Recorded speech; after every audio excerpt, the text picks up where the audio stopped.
Read People Like a Book by Patrick King.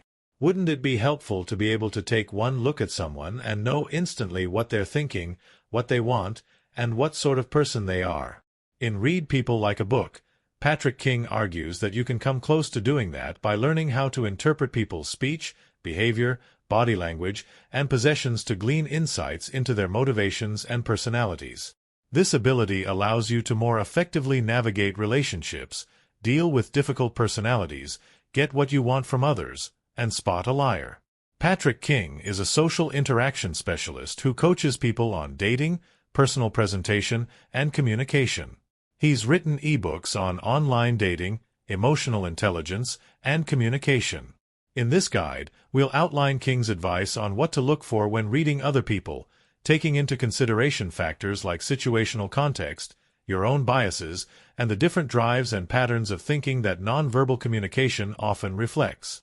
Along the way, we'll examine advice from other experts on how to read people, as well as additional theories explaining these techniques. How to approach reading people. King writes that people generally consider themselves good judges of character, but in reality, assessing another person is harder than it seems. People often misinterpret signs and then arrive at misguided conclusions about how another person feels or thinks. Short-form note: one reason we can form misguided conclusions about other people is cognitive simplification. This concept, as described by Daniel Kahneman in his book Thinking, Fast and Slow, explains that our brain uses mental shortcuts or heuristics to easily and quickly form opinions about others. This cognitive simplification often leads to errors in judgment about someone's character and intentions because it relies on preconceived notions and stereotypes rather than a deep, unbiased analysis of that individual. King advises that to avoid falling into this trap when trying to read another person, you should consider some factors that might affect your interpretation of their behavior. 1. Behavioral status quo. To accurately read someone, you have to know how they normally behave and speak so you can pick up on anomalies or changes in their behavior. For instance, if your friend always has a lot of energy, you shouldn't interpret this as excitement about something that just happened. That may simply be their baseline state of being. Short-form note: Joe Navarro, former FBI agent and author of What Everybody Is Saying, elaborates on this idea of behavioral baselines. He suggests paying attention to pacifying behaviors, physical responses that individuals exhibit when they're under stress. According to Navarro, they differ from person to person, reinforcing King's idea. If you don't know someone's pacifying behaviors, their baseline, you may wrongly interpret these as deceitful indicators, where they are merely stress responses. It emphasizes that accurate people reading requires understanding of individuals' unique, natural behaviors. 2. Multiple data points. You can't form a conclusion about someone based on a single data point, a single sentence or gesture, for example. You must pay attention to multiple data points to form an accurate conclusion about someone's inner state. Short-form note: Kahneman has a similar perspective. He warns against the law of small numbers, a common error we make when we hastily form conclusions based on limited information. Kahneman writes that you have to gather more information over a longer period to avoid this bias. This aligns with King's advice to consider multiple data points to form a holistic understanding of others' behaviors. It cements the importance of cautious, in-depth assessment when drawing conclusions about someone else's internal state. 3. Context. You have to consider the context in which a behavior is happening, or you'll likely misinterpret that behavior. For instance, if you see someone moving around restlessly, you might read that behavior as nervousness, when in reality, it might simply be cold in the room and the person is trying to stay warm. Additionally, recognize that you yourself might affect the other person's behavior. For example, if you're in a position of power, the other person may change their body language in response, which might skew how they present themselves. Short-form note: in his work The Psychology of Affiliation, Stanley Schachter argues that social context, such as that King refers to, significantly influences a person's behavior. He demonstrated this with his Misery Loves Company experiment. People experiencing stress, like awaiting an intense electric shock, sought out the company of others experiencing the same stress over those who were calm. This suggests that understanding someone's behavior requires more than knowing they're normal. You also need to understand the context in which they're operating. A friend may behave differently not because they feel different, but because the situation calls for a different response. 4. Your own biases. Recognize that you may have prejudices and assumptions that lead you to interpret cues in a certain way. For example, if you tend to be suspicious of others, you may interpret someone's actions as deceitful when they're not. Short-form note: subconscious biases are the pre-existing beliefs and attitudes that shape the perception of another's behavior. As social psychologist Leon Festinger proposed in his theory of cognitive dissonance, people tend to interpret new evidence in ways that conform to their existing beliefs, which can lead to misinterpretation. Thus, even if you're aware of situational context and power dynamics, your subconscious bias could influence your interpretations, leading to misunderstanding or miscommunications. To minimize this bias, it's crucial to constantly gauge and question your own perspectives. What drives behavior? King writes that to determine why a person behaves in a certain way, you must understand two aspects of their psyche: their motivations and personality. Motivations are the urges and wants that compel a person to act. These include subconscious urges, the pursuit of pleasure, human needs, and our ego. We'll examine each of these factors, as well as personality, in the following sections. Subconscious urges. Subconscious motivations, writes King, come from the part of your psyche that psychologist Carl Jung called the shadow, the part we try to ignore, repress, and hide from others. In the shadow live sexual urges, creative urges, insecurities, dislikes, self-loathing, and so on. Because these live in the subconscious, you may not even be fully aware of these motivations at any given moment. Short-form note: Jung's concept of the shadow has significantly shaped psychological practices, underpinning the crucial role the subconscious plays in our behaviors and emotions. Many psychologists assert that understanding this unexplored part of our persona can lead to improved mental health and resilience. The field has further embraced techniques like shadow work therapy, where an individual confronts and understands their shadow to help resolve internal conflicts, thereby fostering personal growth. Overall, the concept has emphasized the importance of self-awareness and introspection in psychological healing. King contends that it's not possible to permanently repress subconscious urges, and that eventually, these repressed feelings will motivate a person to behave in ways that might bring them harm, that might hurt a relationship, for example, or drive them to make poor financial decisions. For instance, a lawyer who's long repressed a desire to write poetry might criticize the efforts of a friend who was recently published, or a person who secretly longs to be fabulously wealthy might impulsively buy a risky stock. Short-form note: in her book Existential Kink, Carolyn Elliott agrees that harboring unfulfilled desires can lead to self-sabotaging tendencies, much like King describes, and she suggests that to prevent that, we should engage with our repressed feelings instead of avoiding them. Elliott proposes a perspective shift: frame our repressed urges as personal kinks and embrace them as part of our identity. We should stop viewing these desires as deviant or harmful, but instead as things that bring us pleasure. In doing so, we can gain better control over our actions and decisions, minimizing damage to relationships or financial stability. King writes that when you can identify the subconscious motives of another person, you'll know how to engage them more effectively. You might even be able to manipulate them if you know how to appeal to their secret desires and fears. You're also less likely to be emotionally hurt by their bad behavior if you can recognize that it's motivated by fear, anger, self-loathing, or other negative, repressed emotions.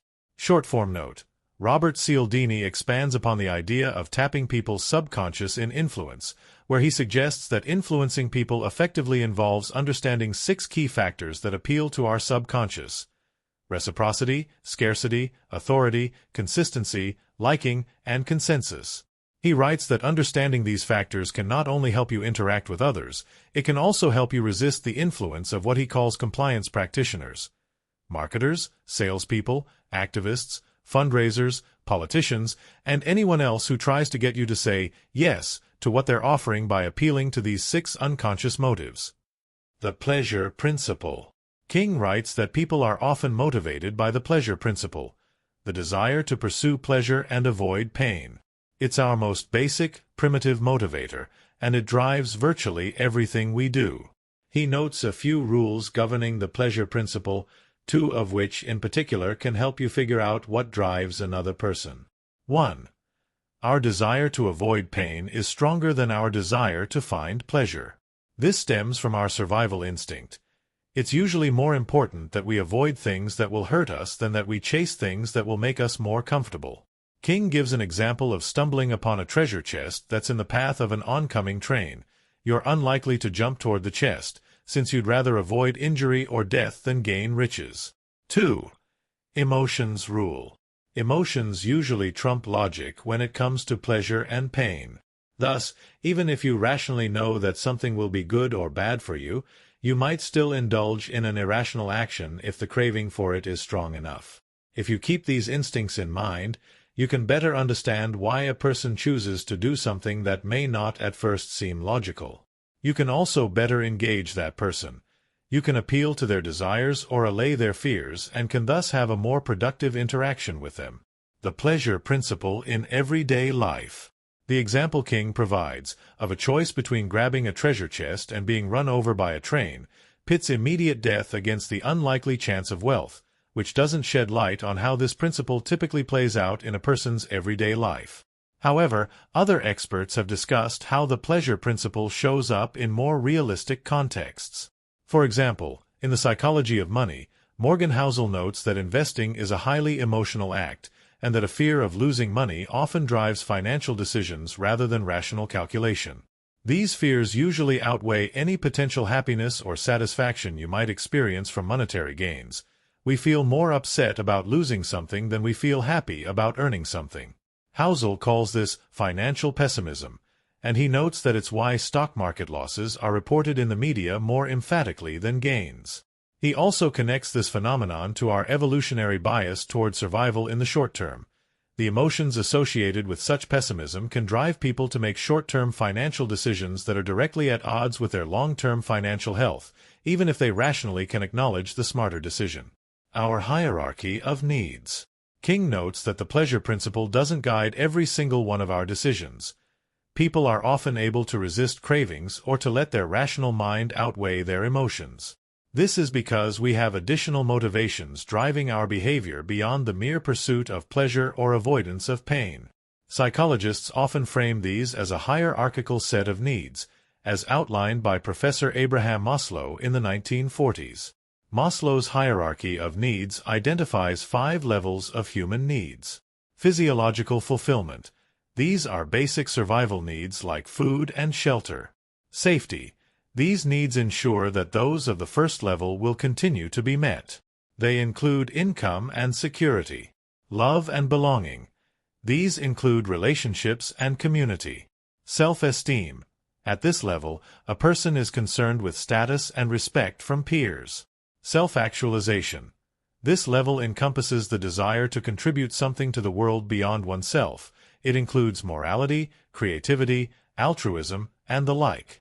King writes that if you can identify which of these needs a person is responding to, you can more effectively work with them, help them, or get them to do what you want.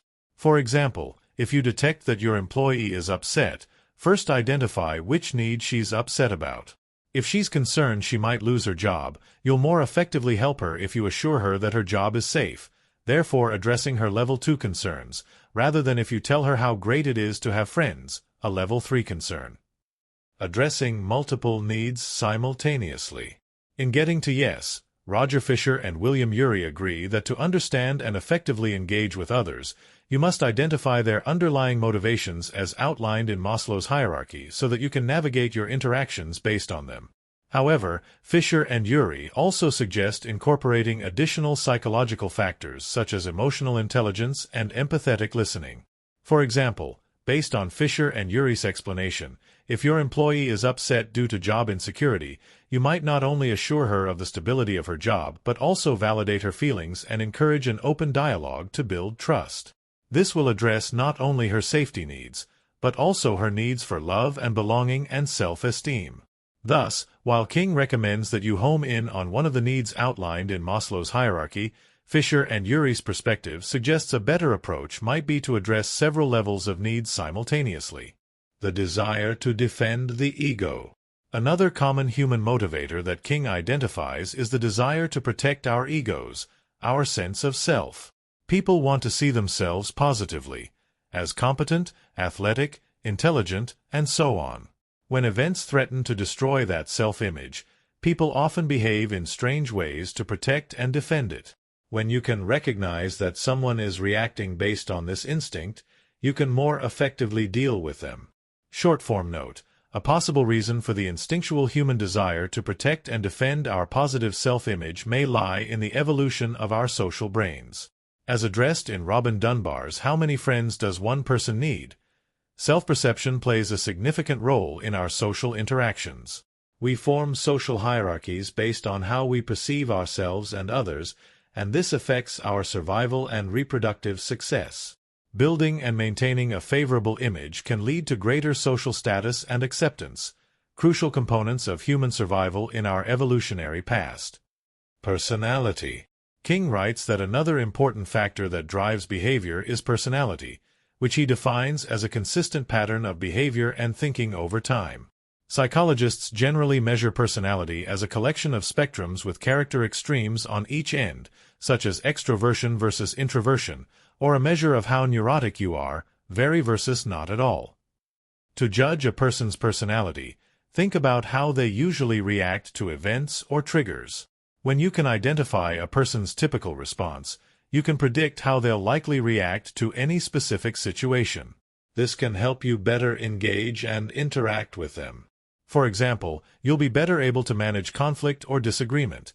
If you're speaking to someone with a rational temperament, you might emphasize the logic of your argument, whereas if you're speaking to someone with an idealist temperament, you might emphasize your argument's humaneness. Short-form note: adapting to others' personalities, as King suggests, might lead to unintended dynamics. For example, people may start behaving in unnatural ways to please each other, glossing over genuine disagreements. In The Laws of Human Nature, Robert Greene warns against this kind of chameleon-like personality adaptation, arguing that authenticity builds stronger relationships, and warning that you must balance adjustment with authenticity or the relationship you create won't last the test of time, as you won't be able to continue it based on contrived interactions. King mentions another benefit to becoming adept in reading personalities. People who can read others well are often seen as more likable, intelligent, and even attractive.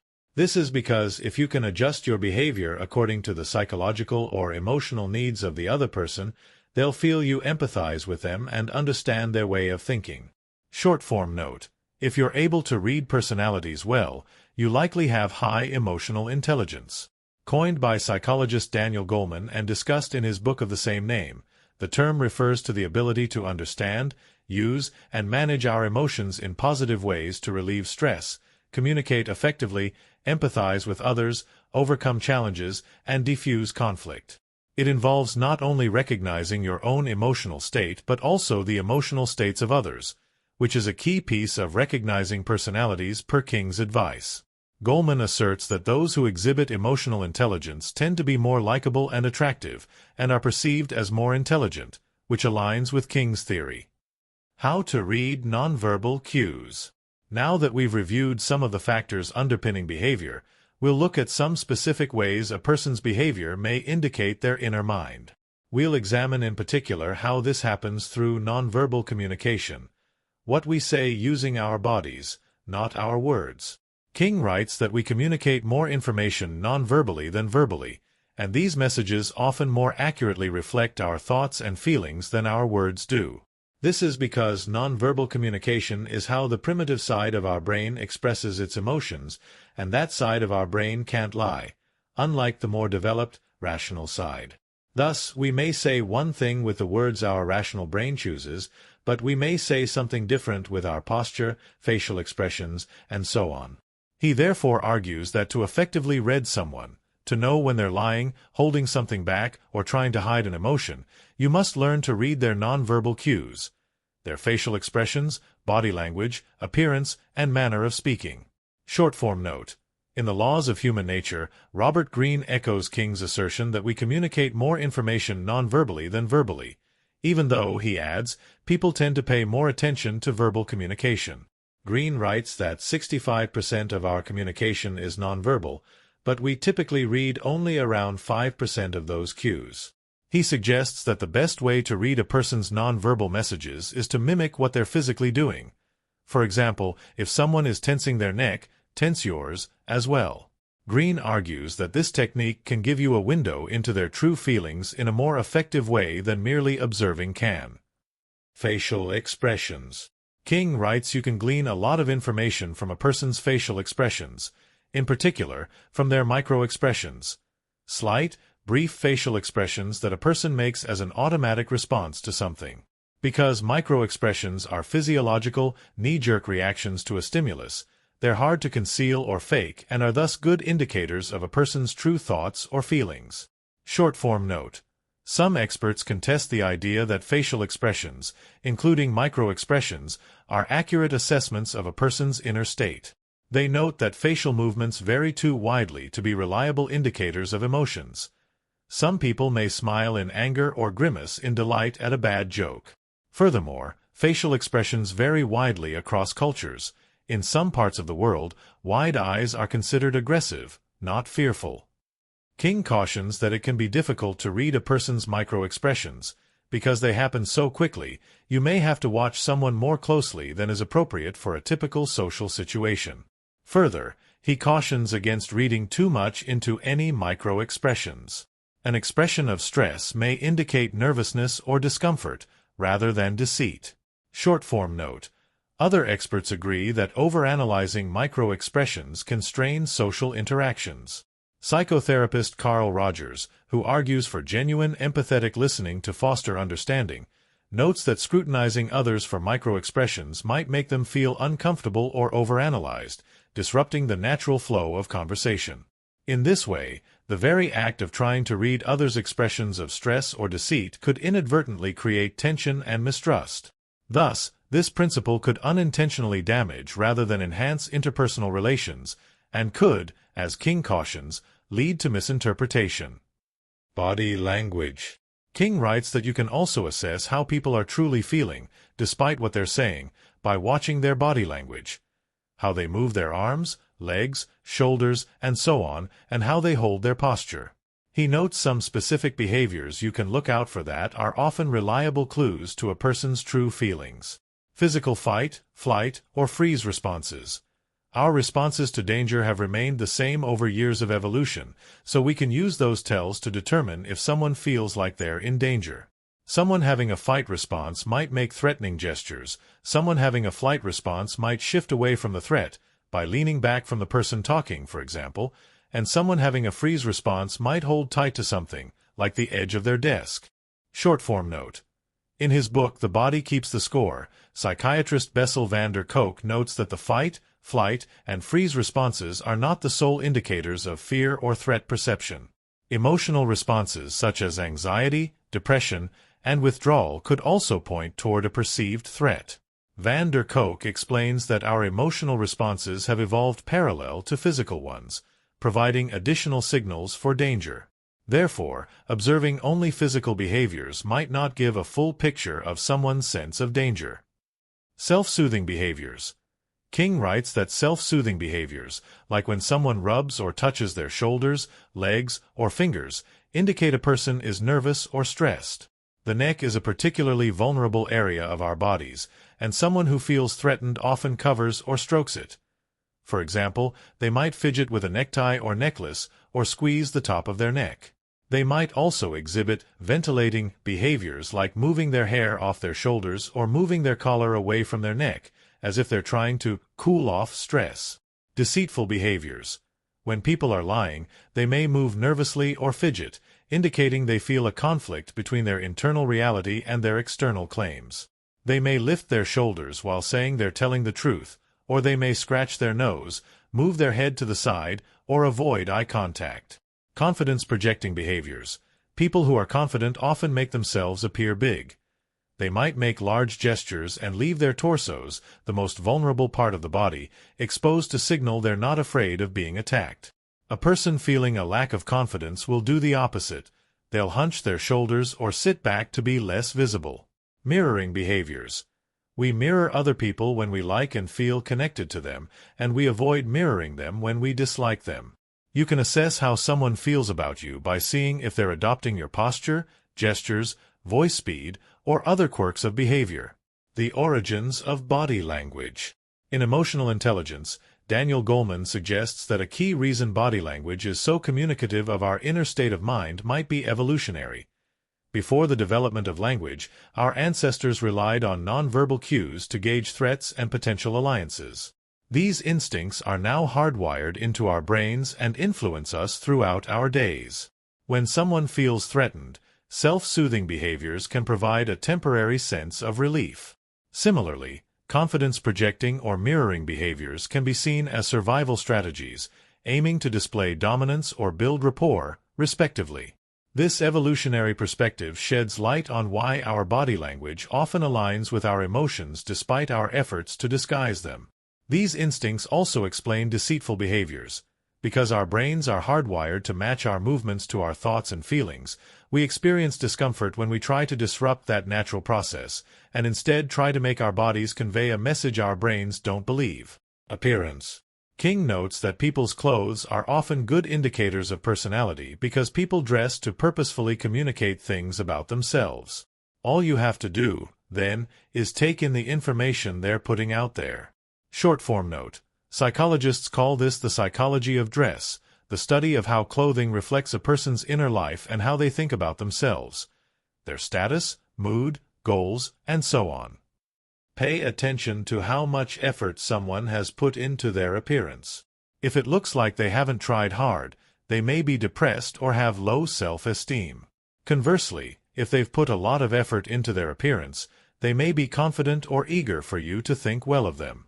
Note if someone's clothes are unsuited to the current situation. This may indicate something about how the wearer perceives themselves and wants others to perceive them. For instance, if someone shows up to a dive bar wearing high heels and cashmere, they might perceive themselves and want others to perceive them as extremely classy and sophisticated, and possibly above going to dive bars. Short-form note. Malcolm Gladwell, in his book Blink, talks about thin slicing, or making quick judgments based on limited information, and he agrees with King that choices in clothing can give significant clues to a person's identity and intent. Gladwell supports this notion with a variety of case studies suggesting that even small details, like someone choosing to wear high heels and cashmere to a dive bar, can reveal meaningful insights about how they perceive themselves and how they want others to view them. Gladwell encourages us to trust these instant assessments, as they often lead to a greater understanding of people's character. Manner of speaking. King also writes that the way a person uses words can tell you a lot about their personality. For example, someone with a negative or angry outlook might use strong or harsh language to talk about relatively minor incidents, for instance, saying they absolutely hate it when the train is late. Or, someone who's eager to be perceived as intelligent might use technical jargon when they don't have to. Short-form note. Robert Cialdini, in his book Influence, extends King's take on what language use signifies about a person. He proposes the principle of consistency. The idea that once people make a verbal statement, especially one that implies a certain personality trait or stance, they strive to act consistently with it. If someone says they absolutely hate late trains, they're not just revealing their personality, they're committing to a consistent negative stance on lateness in general. In this way, language use doesn't just reveal, it also guides behavior. How to detect lies. King writes that one of the main reasons people want to learn to read others is to detect when they're being lied to. This is an understandable concern.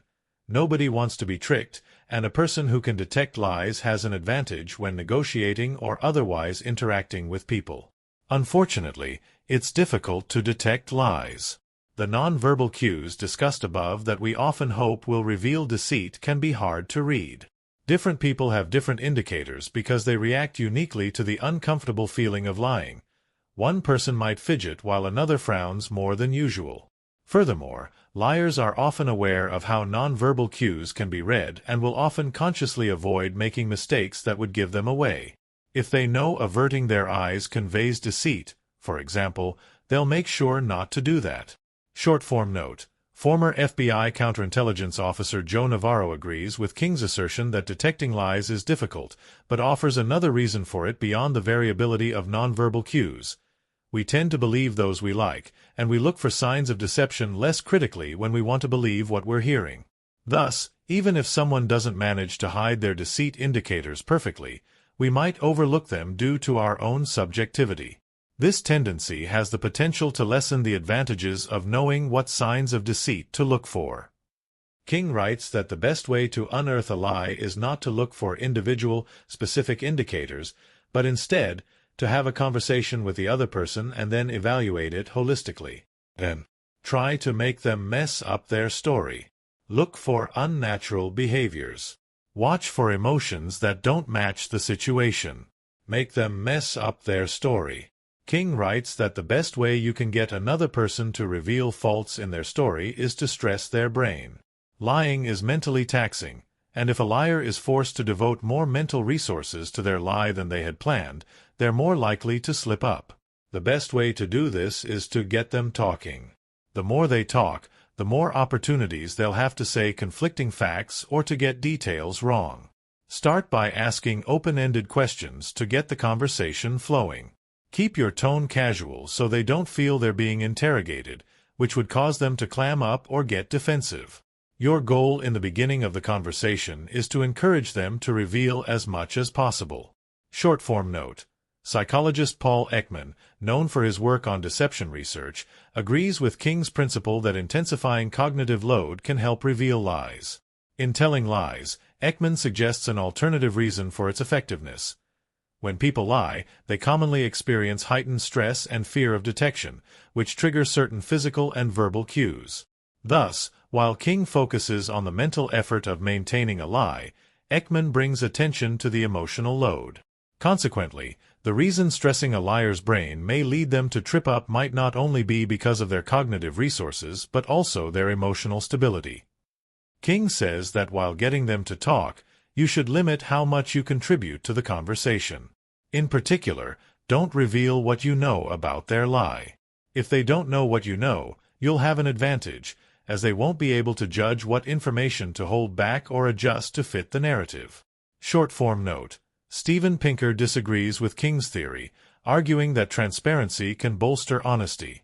In The Better Angels of Our Nature, Pinker claims that revealing what we know may lead to more honest conversations.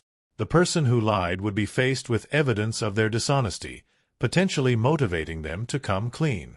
Tools like transparency, not mystery, encourage honesty, according to Pinker. So, consider whether keeping knowledge concealed as King advises is the best method in every situation, or whether the truthful exposure Pinker champions might be more appropriate. As the conversation progresses, switch to specific questions about details of their story. Your goal here is to throw them off balance. King writes that liars usually have rehearsed their tale but are unprepared to answer questions about things they haven't thought through yet, which gives you an opening to poke holes in their story. You can further tax their brains by repeating a part of their story slightly incorrectly to see if they correct you. If you do this several times, they may not be able to keep track of their small details. Short-form note. Pamela Meyer, author of Lie Spotting, disagrees with this approach, arguing that probing too intensely for story details can actually provoke people to become better liars. She posits that too many specifics may lead the person to craft a more believable tale as they respond to your test questions. Instead, Meyer advocates for observing the body language and signs of discomfort, claiming nonverbal cues are more reliable indicators of deception than the consistency of a story. In essence, while King suggests detailed questioning, Meyer cautions that it might make more effective liars instead. Look for unnatural behavior. When looking for deceit, King advises you not to fixate on specific, isolated actions like fidgeting or avoiding eye contact. Individual indicators might mislead you because a person who feels nervous, as they might if they sense you're questioning them, may do things that show discomfort but don't necessarily mean deceit. Instead, watch for overall stiff or awkward behavior, especially at times when the conversation shifts tone or direction, and particularly around moments where the other person might need to make up details of a story. Do they start acting nervous at those points? Do they change from acting relaxed and friendly to suddenly being serious and blunt, or vice versa? Notice, too, if they give you evasive answers to your questions, like if they ask a question back to you or remark on how strange your question is. Further, watch for whether they seem to be making up details as they go. King writes that people who are telling the truth are more likely to say, "I don't know," if they're missing some details of their story, but liars are more likely to make up details to fill in the missing spots. Look for clusters of behavior. In What Everybody is Saying, Joe Navarro echoes King's principle, suggesting that it's not isolated actions but clusters of behavior, such as stiffness, awkward movements, and rapid changes in mood, that can be telltale signs of deceit. He explains that when people lie, they're grappling with nerves, guilt, or fear of being caught. This emotional struggle usually results in a bundle of nonverbal signals like sudden stiffness or irregular movements. Similarly, Navarro notes that evasive responses and the inability to say, "I don't know," often indicate a person is fabricating details because liars want their stories to seem convincing and complete, which makes them invent details even when unsure. Thus, he corroborates King's view that the less likely someone is to say, "I don't know," the more likely they are to be lying. Watch for inappropriate emotional responses. King writes that telling a lie is an inherently emotional experience, unless the liar is a psychopath. People are usually uncomfortable with it, although he warns that some may get a thrill out of it. Short-form note. King doesn't define what makes a person a psychopath, but psychologists define it as a person who lacks empathy and other typical emotional responses. Such people will not react to lying emotionally, and thus, as King indicates, their deceit will be harder to identify. The other abnormal emotional reaction King mentions is getting a thrill out of lying. Psychologists refer to this as duper's delight, and credit it to the rush of feeling smarter or craftier than others. In either case, liars typically have trouble staying true to fake facts while also behaving toward those facts with appropriate emotions. They might be overly matter-of-fact when telling a story that involves feelings like fear, surprise, or happiness. For example, a person might say she had spent the day visiting her elderly parents but not convey the angst and irritation she normally feels when visiting them. Or they might be unreasonably angry. Liars often put on a show of anger, "What are you trying to say?" to deflect an inquiry. Short-form note. Charles Darwin explores the connection between lying and emotions in The Expression of Emotions in Man and Animals. He theorizes that lying triggers strong emotions because it goes against human nature. The discomfort you feel is a result of wrestling with the unnatural act of conveying false information, which becomes even more heightened if you fear getting caught. So, the emotional discomfort people naturally feel when lying may complicate any efforts to bolster their stories with convincing emotional expressions.